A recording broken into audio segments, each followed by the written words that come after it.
अरे मनीष, मेरे दोस्त, आओ आओ। क्या बात है, बहुत दिन बाद मिल रहे हो। अरे भाई, क्या बात हो गई ऐसी? कुछ नहीं भोला, थोड़ी पढ़ाई लिखाई चल रही है और मेरे पिता चाहते हैं कि मैं पढ़ लिख कर बड़ा आदमी बनूं और बड़ी नौकरी करूं। तो बस पूरा दिन पढ़ाई लिखाई में ही निकल जाता है। तुम बताओ, तुम्हारे क्या हाल चाल हैं? कुछ नहीं मनीष, मेरी तो किस्मत ही खराब है। पैसे हैं नहीं और कहीं भी काम नहीं मिलता। क्या करूं, कुछ समझ नहीं आ रहा है। अरे भोला, तुम्हें तो पहले पेंटिंग बनाना, चित्रकला करना, इन सब का बड़ा शौक था ना? हाँ मनीष, आज भी मुझे चित्र बनाना बहुत अच्छा लगता है। पर इससे क्या होगा? अरे भोला, तुझे पता नहीं है, हाथ से बने चित्र भी बिकते हैं और बहुत महंगे बिकते हैं। तुम अच्छे से चित्र बनाओ जिसे देखकर लोग मोहित हो जाए।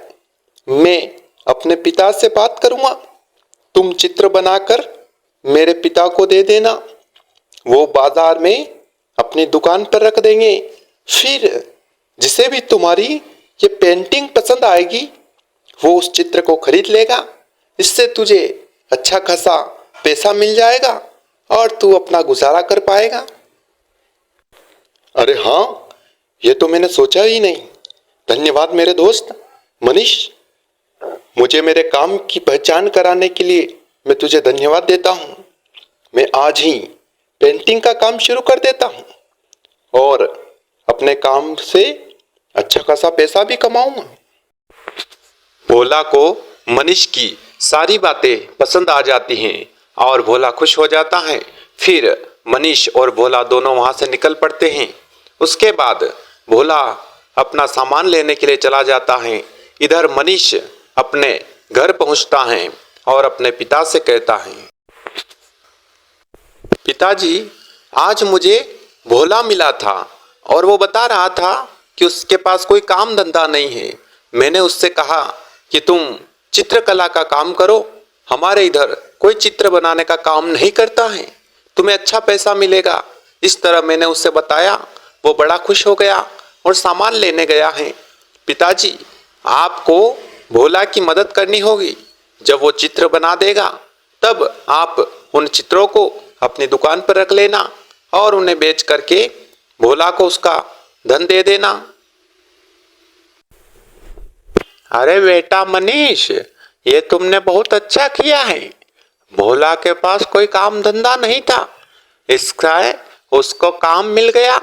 वो अगर मेहनत करेगा और अच्छे से चित्र बनाएगा तो उसकी जिंदगी संवर जाएगी। ठीक है, मैं भी तुम कह रहे हो तो उसकी पूरी मदद करूंगा। उसके चित्रों को मैं अपनी दुकान पर बेचूंगा और उससे जो धन मिलेगा वो उसको लौटा दूंगा। ठीक है, अब तुम जाओ और जाकर पढ़ाई पर ध्यान दो, बाकी मैं संभाल लूंगा। इतना कह करके मनीष के पिता चुप हो जाते हैं। मनीष वहां से चला जाता है और मनीष के पिता सेठ मन ही मन सोचने लगता है, देखते हैं भाई भोला कितनी मेहनत करता है और कैसी तस्वीरें बनाता है। हो सकता है इसमें मेरा बहुत बड़ा फायदा भी हो सकता है। चलो देखते हैं। उधर भोला चित्र बनाने का सारा सामान ले आता है और फिर बार बार चित्र बनाने की कोशिश करता है, परंतु भोला चित्र नहीं बना पाता है। वह बड़ा परेशान हो जाता है और फिर अपने आप से कहता है, हे राम जी, मेरे से तो चित्र बन ही नहीं रहे। क्या करूं भाई, कुछ समझ नहीं आ रहा है। इतनी कोशिश कर रहा हूं फिर भी चित्र बनते ही नहीं है। अरे, लगता है मेरी मेहनत में कमी है। बड़े लोग कहते हैं कि हमें कोई भी काम शुरू शुरू में बड़ा मुश्किल लगता है, तो मुझे और ज़्यादा मेहनत करनी चाहिए। हाँ, मैं और ज़्यादा मेहनत करूँगा और फिर देखता हूँ, देखिए चित्र बनता है कि नहीं। ऐसा कह करके भोला फिर से चित्र बनाने के लिए प्रयास करने लग जाता है और फिर बार बार प्रयास करने के बाद में अंत में वह एक चित्र बना लेता है। अरे वाह भाई, मुझे तो यकीन ही नहीं होता है कि यह चित्र मैंने बनाया है। अरे ये तो बहुत ही सुंदर बन गया है। हाँ, मुझे इसी तरह चित्र बनाना होगा। एक दिन मैं बहुत बड़ा चित्रकार बन जाऊंगा इसी तरह बनाता रहा तो। हाँ, चलो अब और चित्र बनाता हूं। भोला इसी तरह अपने आप से बातें करता हुआ कड़ी मेहनत करता है और चित्र बनाने का काम करने लग जाता है। इधर सेठ मणिलाल अपनी दुकान के बाहर खड़ा खड़ा सोच रहा था। 2-3 दिन निकल गए हैं। अब तो लगता है कि भोला ने कोई तस्वीर बना ली होगी। मुझे जाके देखना चाहिए कि भोला ने कौन सी पेंटिंग बनाई है। अगर तस्वीर अच्छी होगी तो मैं उसे ले आता हूँ और अपने दुकान पर रख देता हूँ। देखिए चलकर देखना पड़ेगा। इतना सोच करके सेठ वहां से भोला के पास में चल पड़ता है।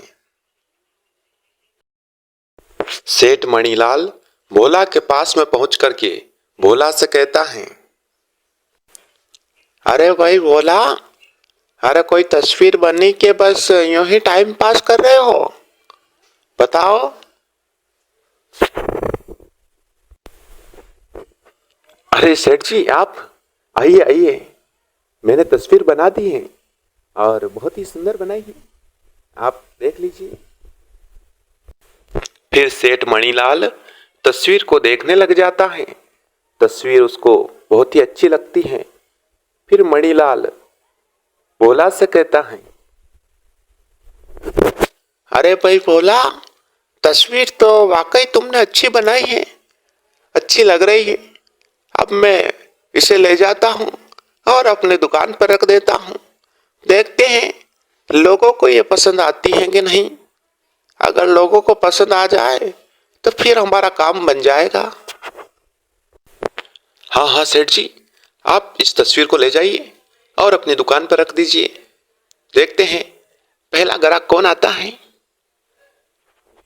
इस तरह भोला कह करके वो तस्वीर सेठ मणिलाल को दे देता है। सेठ मणिलाल वो तस्वीर लेकर के अपनी दुकान की तरफ चल पड़ता है। एक दिन सेठ मणिलाल अपनी दुकान पर खड़ा था। तभी वहां पर एक ग्राहक आता है और मणिलाल से कहता है, अरे सेठ, ये चित्र तो बड़ा ही अच्छा है और बड़ा ही सुंदर लग रहा है। इसका कितना पैसा लगता है? सेठ मणिलाल ने ग्राहक की बात को सुनकर के उससे कहा, अरे ग्राहक भाई, ये चित्र जो है ना, ये ज्यादा पैसे का नहीं है। ये सिर्फ 25 स्वर्ण मुद्राओं का है। अगर तुम्हें चाहिए तो तुम ले लो और मुझे 25 स्वर्ण मुद्राएं दे दो। फिर वो ग्राहक सेठ मणिलाल को 25 स्वर्ण मुद्राएं दे देता है और वो चित्र लेकर के वहां से चला जाता है। सेठ मणिलाल मन ही मन सोचने लगता है, अरे वाह भाई वाह, एक चित्र के 25 स्वर्ण मुद्राएं आ गई। वाह वाह, मेरी तो अच्छी खासी कमाई हो गई। अब मैं भोला को सिर्फ 5 स्वर्ण मुद्राएं दूंगा और बाकी अपने जेब में रख लूंगा। हाँ। सेठ मणिलाल इतना सोच ही रहा था, तभी वहां पर भोला आ जाता है। अरे सेठ जी, क्या मेरी पेंटिंग बिक गई? क्या कोई चित्र खरीदने वाला आया था? अरे भोला, आओ आओ, तुम्हारी जो पेंटिंग थी ना, वो मैंने बेच दी है। बड़ी मुश्किल लगी, पर फिर भी मैंने कोशिश करके एक आदमी को बेच दी। पर सिर्फ 5 स्वर्ण मुद्राएं मिली हैं। भोला ये सुनकर के बड़ा ही निराश हो जाता है। तभी वहां पर सेठ का लड़का आ जाता है। मनीष अपने पिता से कहता है, अरे पिताजी, आप भोला को धोखा दे रहे हैं। मैंने सब कुछ देखा और सब कुछ सुन लिया है। वो जो चित्र था वो आपने उस ग्राहक को 25 स्वर्ण मुद्राओं में बेचा है और आप भोला को सिर्फ 5 स्वर्ण मुद्राएं दे रहे हैं। मैं जान गया पिताजी, आप बड़े ही लालची व्यक्ति हैं। अब मुझे आपके साथ नहीं रहना। मैं ये घर बार छोड़ करके चला जाऊंगा। मुझे शर्म आती है आपको अपना पिता कहते हुए। धिक्कार है मेरे जीवन पर। मनीष ने इस तरह अपने पिता को खरी खोटी सुनाई। तभी मनीष के पिता मणिलाल कहता है मनीष से, अरे बेटा सुनो, मेरे से भूल हो गई, मुझे क्षमा कर दो। मैं आज के बाद किसी के साथ में बेईमानी नहीं करूंगा। तुम घर छोड़ करके मत जाओ और भोला को भी उसका सारा धन दे दूंगा। और मैं तुमसे वादा करता हूँ, मैं किसी के साथ में इस प्रकार धोखेबाजी नहीं करूंगा। सेठ मणिलाल ने इस प्रकार अपने बेटे को वचन दिया और फिर भोला को उसका धन दे दिया। और सेठ मणिलाल ने आगे जाकर फिर कभी भी किसी को धोखा नहीं दिया और भोला का भी कारोबार अच्छे से चलने लगा और धीरे धीरे उसका व्यापार बढ़ने लगा।